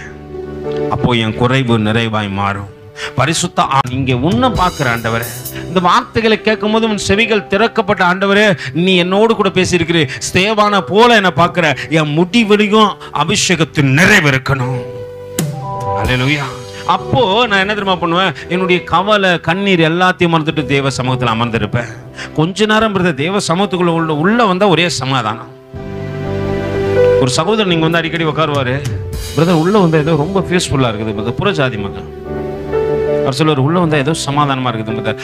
ஆவியானவர் உலாவுகிறதை அனுபவிக்கிறவனுக்கே சமாதானமா இருக்கிறதுனா அவரோடு கூட நீ இசைந்திருந்தா பக்கத்துல கை வச்சு கவலை கண்ணீர் மறக்கணும், கர்த்தரையே நோக்கணும், கற்றுத்தாரும் ஆவியானவரே. கவலை கண்ணீர் மறக்கணும், கர்த்தரையே நோக்கணும், கற்றுத்தாரும் ஆவியானவரே. செய்த நன்மை நினைக்கணும், நன்றியோடு இருக்கணும், சொல்லித்தாரும் ஆவியானவரே. செய்த நன்மை நினைக்கணும், நன்றியோடு இருக்கணும், சொல்லித்தாரும் ஆவியானவரே. செய்த நன்மை நினைக்கணும், நன்றியோடு. யார் இப்ப இங்க யார் நன்மை செய்தது? நம்ம எல்லாருக்கும் யார் நன்மை செஞ்சது? சேத்தான் தானே செஞ்சாரு. அல்லேலூயா. அப்ப அவர் செய்த நன்மைகளை நினைத்து என்ன பண்ணா, இங்க வந்து மரபொம்மை மாதிரியே இருக்க கூடாது. அல்லேலூயா. நீ துதிக்கலாம் கல்லும். அல்லேலூயா. ஆண்டவர் உன் பக்கத்துல வேற ஒரு கல்லை வச்சு துதிக்க வச்சிருவாரு. அல்லேலூயா. நம்ம நினைச்சிடக்கூடாது பிரதர் நான் பெஸ்ட்ல. அல்லேலூயா. இப்ப பாட போறோம், கவலை கண்ணீர் மறக்கணும், கற்றுத்தாரும் ஆவியானவர். மறுபடியும் சொல்லாம வாய்களை திறந்து கவலை கண்ணீர் மறக்கணும், கர்த்தரையே நோக்கணும், கற்றுத்தாரும் ஆவியானவரே. நீங்க செய்த நன்மை நினைக்கணும், நன்றியோடு சொல்லித்தாரும் ஆவியானவரே. இப்படி சொல்லுமா? எத்தனை பேர் அவர்கிட்ட சொல்லிருக்கீங்க, ஆண்டவரே உன் விருப்பம் இல்லாத இடத்துக்கு நான் போக கூடாது. அல்லேலூயா. நீ பரிசுத்த ஆவியானவருக்குள்ள வாழ ஆரம்பிச்சுட்டுனா கர்த்தர் செய்கின்ற காரியம் என்ன தெரியுமா?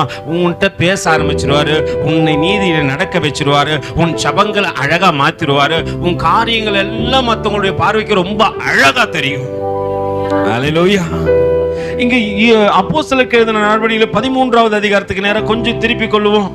ஒரு சில காரியங்களை கொஞ்சம் பார்க்கத்தக்கதாக எடுத்து வாசிப்போம். அப்போஸ்தலருக்கு எழுதின நடவடிக்கைகள் 13வது அதிகாரம் முதல் வசனத்தை வாசிங்க பார்க்கலாம். அந்தியோகியா பட்டணத்தில் உள்ள சபையிலே பர்னபாவும்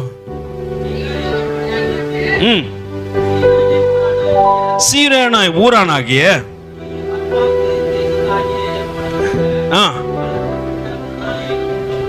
மனாயினும் சவுலும் எப்படி இருந்தாங்க? அங்க தீர்க்கதரிசியும் போதகர்களுமாய் இருந்தார்கள். அவர்கள் கர்த்தருக்கு ஆராதனை செய்து உபவாசித்துக் கொண்டிருக்கும் பொழுது பர்னபாவையும் சவுலையும் அழைத்த ஊழியத்திற்காக அவங்க என்ன பண்ணுங்க? பிரித்து விடுங்கள். யார் சொன்னது? அல்லேலூயா. நல்லா புரிஞ்சுங்க, நீங்க எங்க போனோம் எங்க வரணும் என்பதை தேவன் திட்டம் பண்ணி இருக்கிறார்.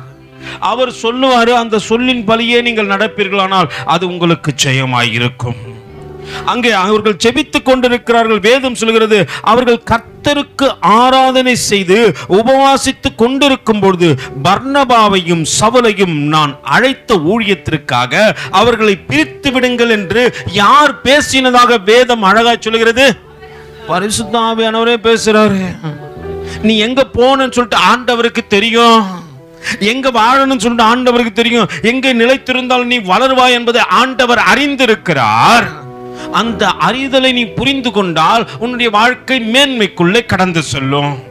நீ புரிந்து கொள்ளாத வரைக்கும் ஆண்டவர் திட்டம் என்னன்னு தெரியாம நீ அலைந்து திரிவா. அது உன்னுடைய வாழ்க்கை ஆவிக்குரிய திட்டத்தை ஏத்தும் இறக்கும் அது நிலையா நிக்க விடாது. சில நேரத்துல நீ எப்படி சீசன் பரமையா இருப்ப, சில நேரத்துல ஆண்டவர் பக்கத்திலே வரமாட்ட, ஏதோ வந்துட்டு போறேன் பிரதர். அல்லேலூயா. அப்படி ஒரு வாழ்க்கை இல்லை. நீ ஆண்டவர்கிட்ட உன்னை முழுமையா ஒப்பு கொடு. ஸ்தேவான் எப்படி ஆரம்பம் முதல் முடிவு வரைக்கும் அவன் முழுமையா ஒப்பு கொடுத்தானோ அதே போல உன் வாழ்க்கை, ஆண்டவரே நான் தேவனுக்குள்ள வந்துட்டேன், இனி நான் நிறைவுக்குள்ள தான் நடத்தப்படணும். குறைவு என் வாழ்க்கைக்குள்ள என்ன பண்ணக்கூடாது, வந்துடக்கூடாது. அங்கே முன்னாடி சொல்லப்படுகின்ற காரியத்தை பாருங்க. ஆண்டவரிடத்துல நீ ஒன்று ஒப்பு கொடுக்கும் பொழுது பரிசுத்த ஆவியானவரை பார்க்கும் பொழுது அவர் நடத்துதல் வித்தியாசமா இருக்கிறது. இயேசுவானவர் பரிசுத்த ஆவியினால் நிரப்பப்படும் பொழுது கெத்செமனே பூங்காவில் போய் ஜெபிக்கிறார். ஆண்டவரே, இந்த பாத்திரம் நீங்க கூடுமானால் நீங்க செய்யுங்க, அது உம்முடைய சித்தத்தின்படியே ஆக கடவுது. ஏதாவது ஒரு திட்டம் இருந்துச்சுன்னா, ஆண்டவரே இதை மாத்தனா நீங்க மாத்துங்க, அப்படி இல்லைன்னா உன் சித்தப்படியா வாழ்க்கையை நடத்துங்க. அங்க ஒப்பு கொடுக்கிற அந்த அழகான ஜெபத்தை பாருங்களேன். ஒப்பு கொடுக்கிற ஜெபம் ரொம்ப அழகா இருந்துச்சு. அதை நினைத்து அவர் இருதயமோ அவர் ஆவியும் கலங்கினது என்று வேதம் சொல்கிறது. ஆனாலும் பரிசுத்த ஆவியானவர் நிரப்புதல் பிதாவிடத்தில் அவரை பேசத்தக்கதாக எப்படி மாற்றுவது, ரொம்ப அழகான வார்த்தைகளை கொடுத்து எல்லாம் உன் சித்தம் தான் ஆண்டவரே, என் சித்தம் இந்த பூமியில உனக்கிட்ட. நம்ம நினைக்கிறோம் எல்லாம் நம்மளுடைய சித்தம் தான், நம்மளுடைய காரியம் தான், நம்ம தான் மேன்மை அப்படின்னு நினைக்கிறேன். இல்ல இல்ல, கர்த்தர் எந்த மனுஷனுடைய வாழ்க்கையில கடந்து வருகிறாரோ அதற்கு பிற்பாடு எல்லாமே அவர் சித்தம் தான். நீங்க யோனாவை பார்த்திருப்பீங்க. கர்த்தரால் தெரிந்து கொள்ளப்பட்ட மனுஷன்தான், நீதியை நடப்பிக்கத்தக்கதாக தேசம் முழுவதும் சுற்றி திரிந்தவன் தான். அவனுடைய ஜெனரேஷன்ல தான் பேதுருவும் கடந்து வந்தார். உண்மைதான். கர்த்தர் நினைச்சார் அந்த மனுஷனை. அவர் நினைவு அந்த குடும்பத்தை கைவிடவில்லை. உன் சன்னதிக்குள் பூமியில் உள்ள சகல ஜாதிகளும் ஆசீர்வதிக்கப்படும் என்று சொன்னுகின்ற வார்த்தையின்படியே இயேசுவுக்கு பிரதான அப்போஸ்தலனா யாரை கொடுத்துட்டாரு? யோனாவின் குமாரனாகிய சீமோனை கொடுத்தார். அல்லேலூயா. நம்முடைய திட்டமும் நம்முடைய எண்ணங்களும் தேவனுக்கு நேராய் அழகாய் இருக்குமானால், நம்முடைய நடத்துதல் பரிசுத்த ஆவியானவராய் இருக்குமானால், அது நம்முடைய முடிவை இயேசுவானவரிடத்தில் கொண்டு வந்து நிறுத்திடும். இதுக்கு முன்னாடி ஸ்தேவானை குறித்து நீங்க எந்த இடத்துல வாசிச்சு பார்த்திருப்பீங்களா? முதல் முறையா வராரு, ஆனா அவன் ஆரம்பமும் முடிவும் நிறைவு.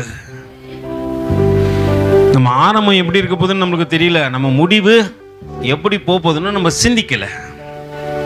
அல்லேலூயா. இங்க பரிசுத்த ஆவியானவருக்குள்ள தங்களை ஒப்பு கொடுக்கும் போது அங்க நடக்கின்ற காரியத்தை பாருங்க.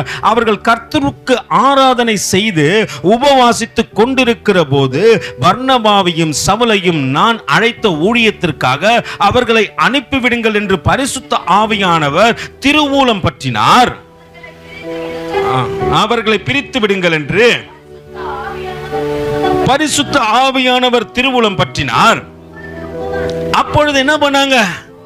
ஆண்டவர் சொன்ன ஒண்ணுமே என்ன பண்ணிட்டோம்?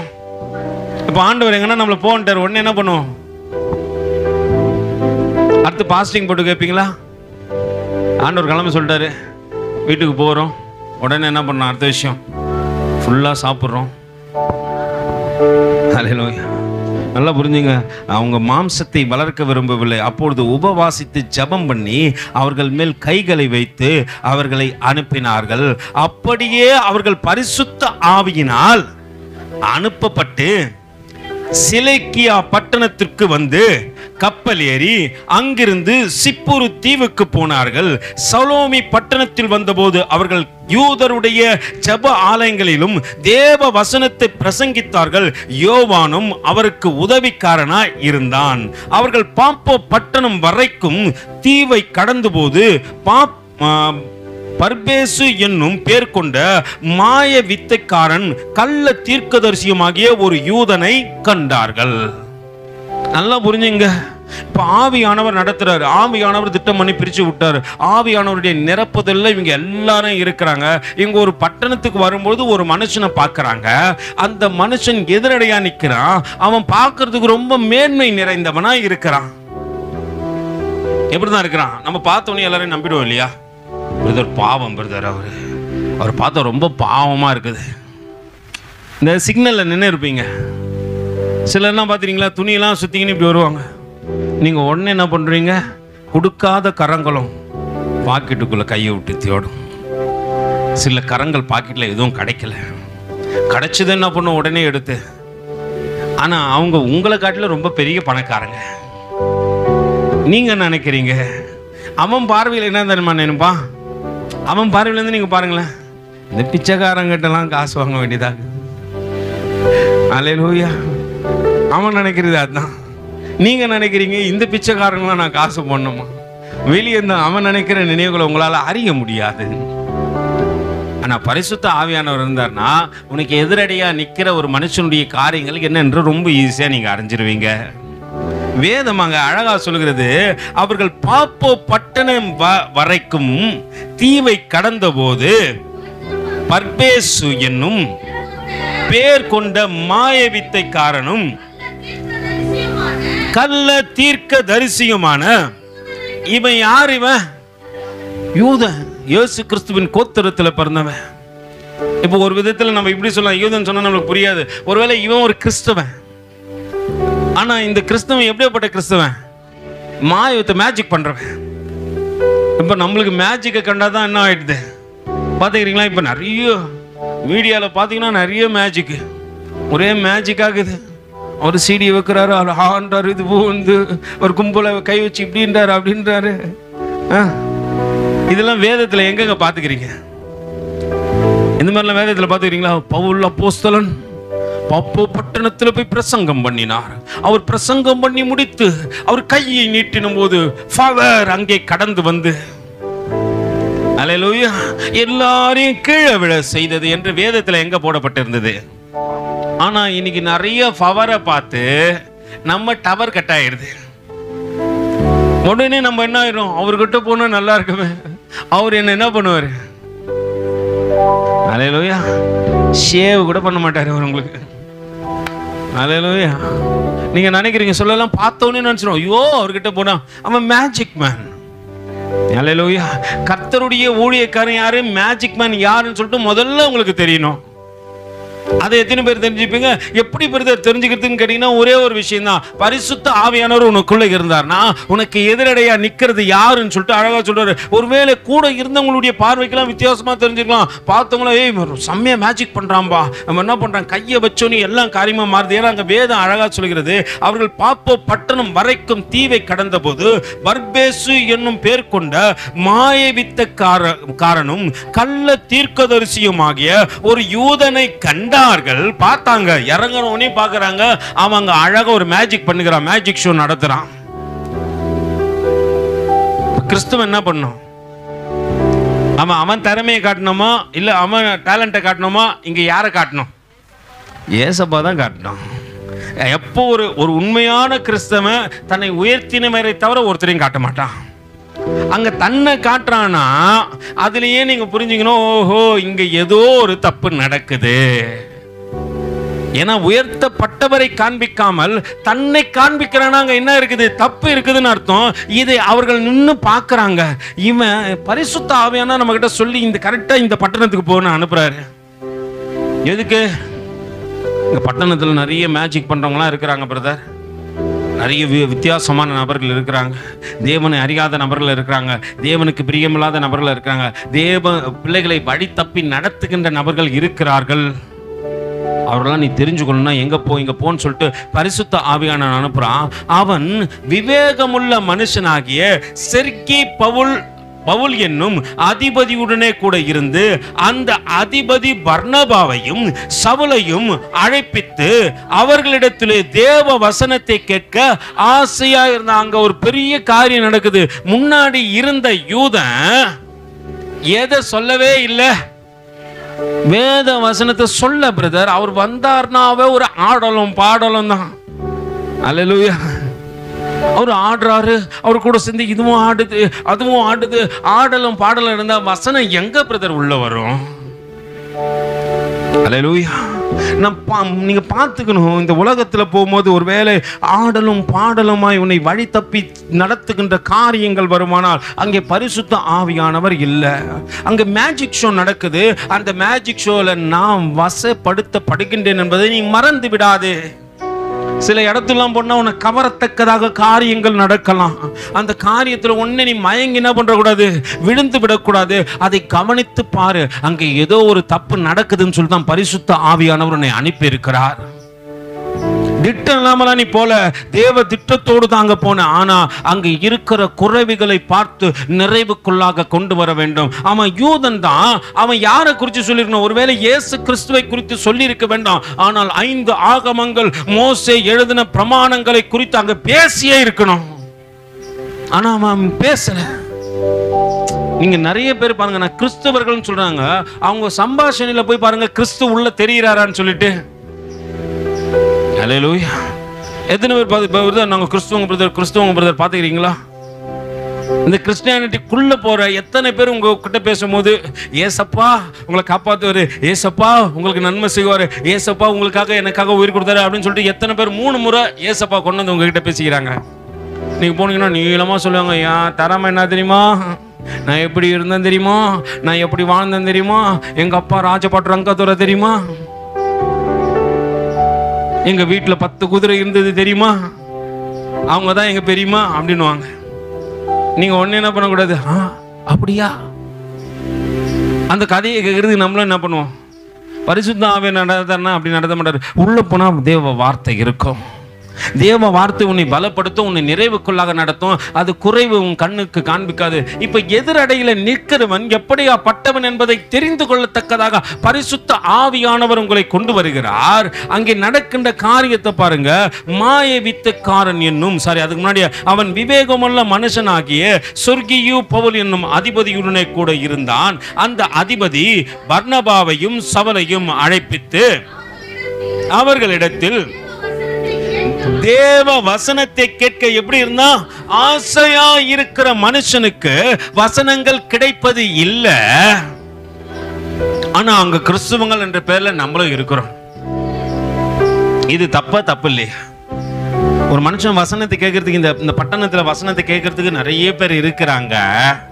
ஆனா சொல்றதுக்கு ஆள் இல்ல. இயேசு கிறிஸ்துவை பத்தி பேசுறதுக்கு ஆட்கள் இல்ல. இங்க ஓயாம பேசணும்னு சொல்லிட்டு தேவன் திட்டம் பண்ணினபடினால்தான் இந்த பட்டணத்துக்குள்ள மறுபடியும் நம்மளை கூட்டு வந்தாரு. சத்தம் கேட்கட்டும், வெளியே போட்டோம். தேவ திட்டம் இல்லைன்னு வச்சுங்க, எல்லாத்தையும் அடைச்சிருவாரு.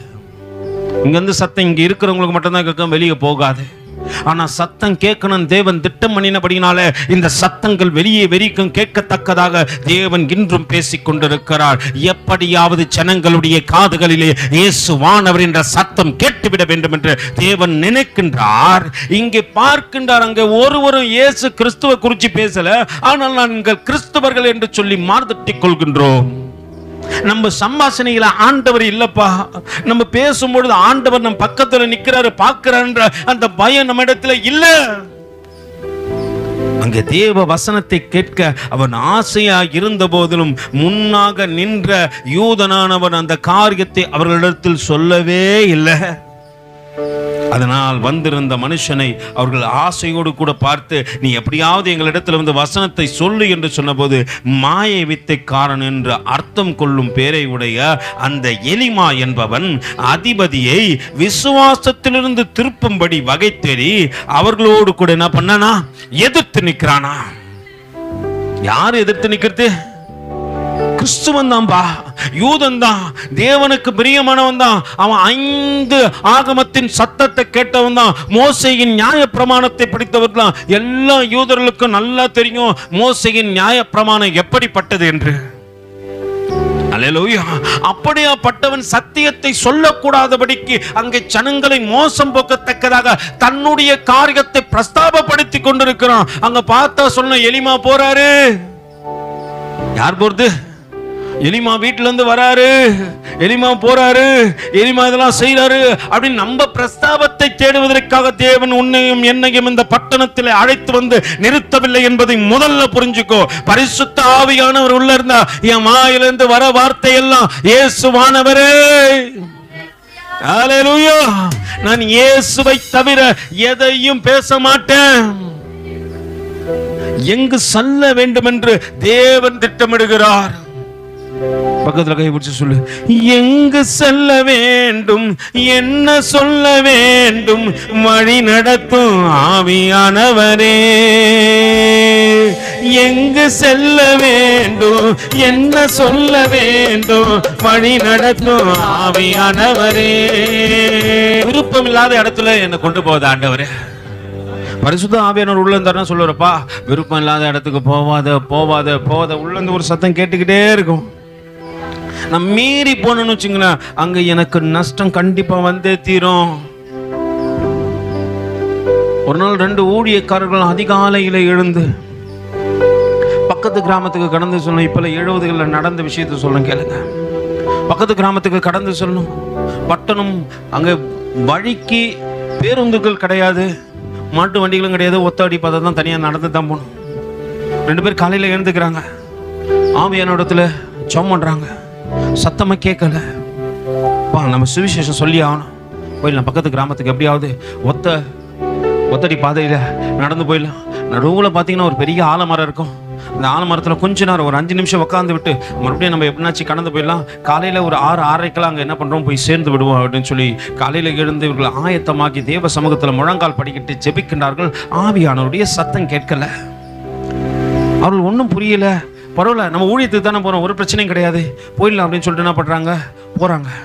கொஞ்ச தூரம் நல்லா இருட்டான ஒரு நேரத்தில் கடந்து போகிறாங்க. இங்கே போல கிராம பகுதி, காடுகள் நிறைந்த பகுதி என்பதனால அவங்க கடந்து போகும்போது அவங்க அந்த ஒத்தடி பாதையிலே நடந்து போகிறாங்க. இயேசுவை குறித்து பாடிக்கொண்டே தான் போகிறாங்க.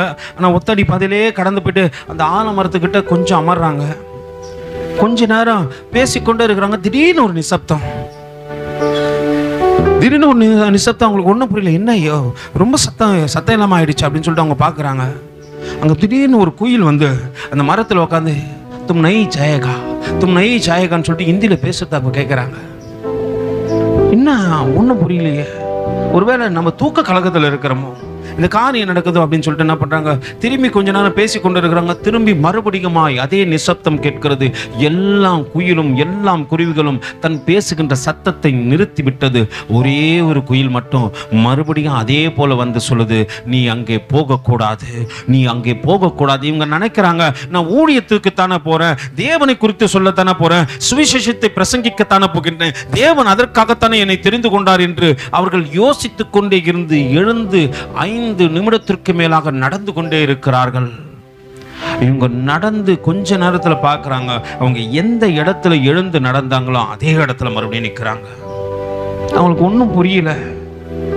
என்ன ஆண்டவரே, நான் சுவிசேஷத்துக்கு தானே போறேன். அவங்க அந்த இடத்துல இருந்து திருப்பப்படுறாங்க. தங்கள் வீட்டுக்கு வரும்போது செய்தி காலையில் 7 மணிக்கு செய்தி ஓடும். அங்கே செய்தியில் கேட்குறாங்க, பக்கத்து கிராமத்தில் அவர்களுக்குள்ளாக கலவரம் ஏற்பட்டபடியினாலே அங்கு அநேக பேர் ஒருவர் வெட்டி கொண்டு செத்து போனார்கள் என்று அந்த செய்தியை கேட்கின்றார்கள். கேட்டவர்கள் அதிர்ந்து போனார்கள்.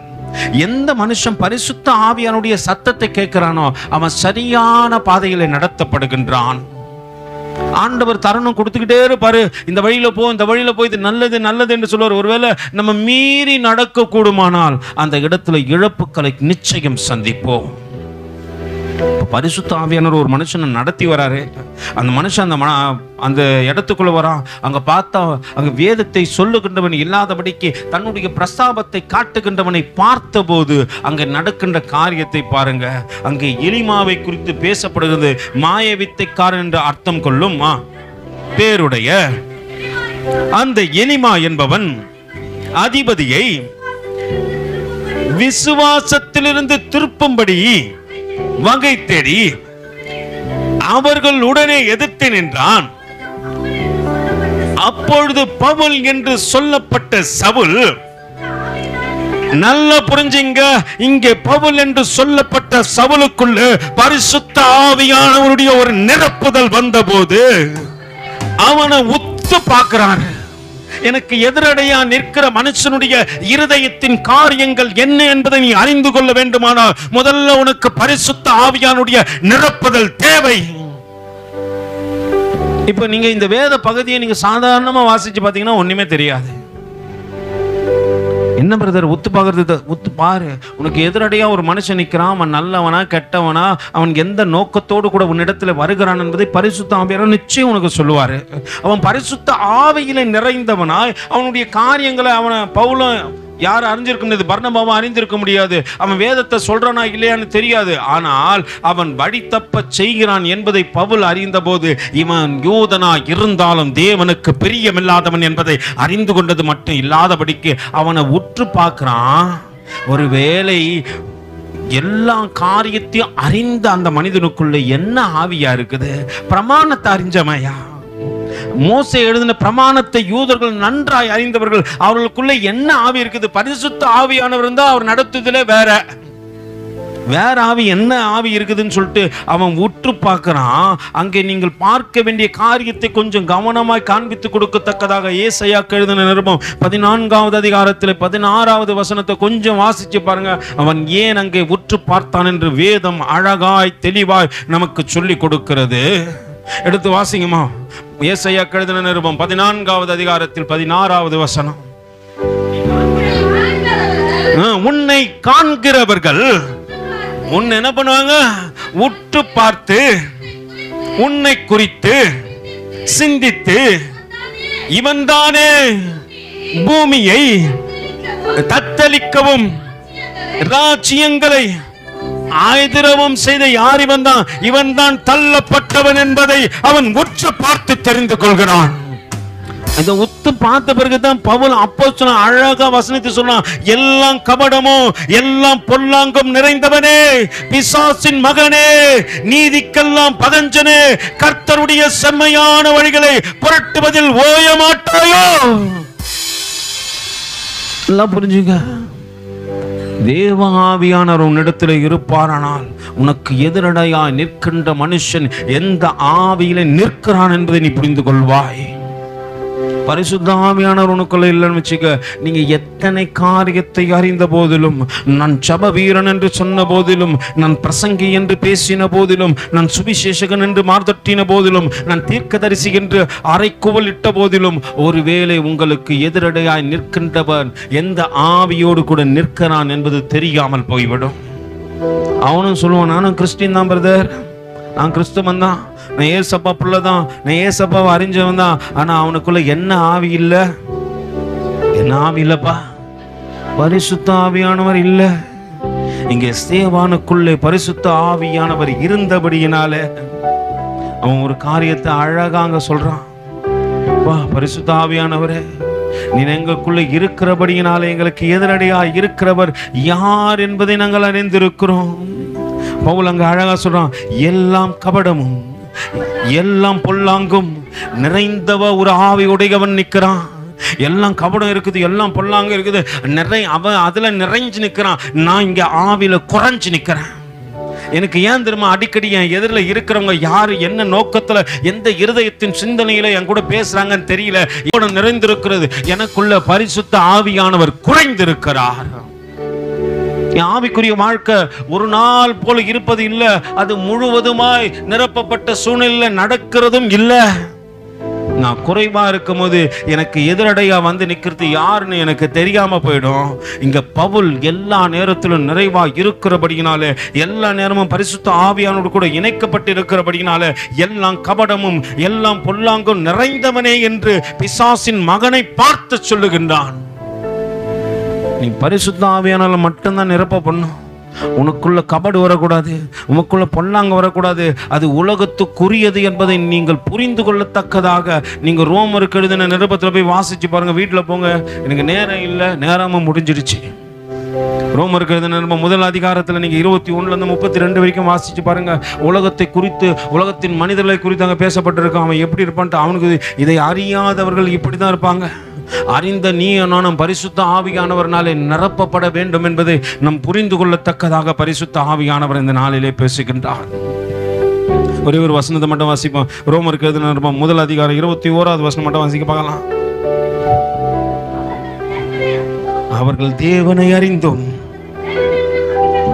அவரை என்ன பண்ணல, எலிமா தேவனை அறிஞ்சிருக்கிறான், ஆனா தேவன் என்று மகிமைப்படுத்தாதபடிக்கு ஸ்தோத்தரியாமலும் இருந்து தங்கள் சிந்தையினாலே வீணரானார்கள். உணர்வில்லாதவர்களுடைய இருதயம் இருளடைந்தது. அவர்கள் தங்களை எப்படி நினைச்சுக்கிறாங்க, நானி என்று சொல்லி பைத்தியக்காரராய் இருக்கிறார்கள். அல்லேலூயா. அவர்கள் இருதயம் இருளடைஞ்சிருக்குது. அவர்கள் உள்ள பிசாசின் தந்திரம் இருக்கிறது, எல்லாம் கபடமும் இருக்கிறது, எல்லாம் பொல்லாங்கும் இருக்கிறது. ஆனா இதை தாண்டி போனா உனக்கு பரிசுத்த ஆவியானுடைய ஒத்தாசை நிச்சயம் தேவை என்பதை நீ அறிந்து கொள்ள ஆவியானவர் இந்த நாளிலே உன்னோடு கூட பேசுகிறார். அங்கே பவுல் சொல்கிறார், எல்லாம் கபடமும் எல்லாம் பொல்லாங்கும் நிறைந்தவனே, பிசாசின் மகனே, நீதிக்கெல்லாம் பகஞ்சனே. மாசிங்கம்மா, எல்லாம் பொல்லாங்க நிறைந்தவனே, பிசாசின் மகனே, நீதிக்கெல்லாம் பகஞ்சனே, கர்த்தருடைய செம்மையான வழிகளை புரட்டுவதில் அவன் என்ன பண்ண மாட்டான், ஓய மாட்டான். தேவ பிள்ளைகளுடைய இருதயத்தை திருப்பி தேவனுக்குள்ள அவர்கள் வேறு கொள்ளாதபடிக்கு அதை அழிப்பதற்காக அவன் நிறைந்தவனாய் நிற்கிறான். அவனுக்குள்ள என்ன காரியம் இருக்குது, பொல்லாங்கு இருக்கிறது என்று வேதம் அழகாய் சொல்லுகிறது. ஒருவேளை பொல்லாங்கு நிறைந்தவனே, கபடம் உள்ளவனே, அவன் அந்த நிரப்புதல் இருக்கிறான். எந்த பிள்ளைங்களை வழி தப்பி தெரிய செய்யலாம், எந்த பிள்ளைகளை வழி தப்பி தெரிய செய்யலாம் என்பதில் அவன் கவனத்தோடு, பிசாசின் மகன் கவனத்தோடு கூட இருக்கிறான். தேவ பிள்ளைகளாகிய நீங்களும் நானும் நமக்கு எதிரடையாய் நிற்கிற காரியம் என்ன என்று தெரியாதபடிக்கு கவன குறைவிலே வாழ்ந்து கொண்டிருக்கிறோம் என்று இந்த காலை வேளையில் பரிசுத்த ஆவியானவர் சொல்லுகின்றார். நமக்குள்ளே ஒரு நிறைவு வரத்தக்கதாகத்தான் தேவன் உன்னை இங்கு தேவ சமூகத்துக்கு அழைத்து வந்தார் என்பதை மறந்து விடாதே. எல்லாம் தேவ சமூகத்தில் ஒப்பு கொடுக்க போற ஆண்டவரே, எங்களை நிரப்பத்தக்கதாக ஒரு அபிஷேகம் எங்கள் மீது ஊற்றப்படட்ட ஆண்டவரே. உலகத்தின் காரியங்கள் ஒருவேளை பவுல் கண்டறிந்தது போல நாங்களும் கண்டறியத்தக்கதாக எல்லாம் கபடமும் பொல்லாங்கும் நிறைந்தவனே, பிசாசின் மகனே, நீதிக்கெல்லாம் பகஞ்சனே, கர்த்தருடைய செம்மையான வழிகளை புரட்டுவதிலே ஓயமாட்டாயோ என்று பிசாசின் பிள்ளைகள் கர்த்தருடைய வழியை திருப்பதற்கு ஆயத்தமாய் நிறைந்திருக்கிறார்கள். தேவ பிள்ளைகளாகிய நீங்களும் நானும் தேவ அன்பில்லாதபடிக்கு, தேவனுடைய நெருப்புதல் இல்லாதபடிக்கு, பரிசுத்த ஆவியானுடைய வல்லமை இல்லாதபடிக்கு குறைவுள்ள ஜனங்களாய் இருக்கிறோம் என்பதை ஆவியானவர் இந்த நாளில் நமக்கு சொல்ல விரும்புகின்றார். எல்லாம் அப்படியே ஒப்பு கொடுத்து, ஆண்டவரே எங்களை நிரப்புங்க ஆண்டவரே, ஒரு நிரப்புதல் எங்களுக்குள்ளே கடந்து வரட்டும் ஆண்டவரே. எதிரிகளின் சூழ்ச்சிகள், சாத்தானின் திக்கினைகள் எதிர்த்து நிற்க பலன் வேண்டுமே.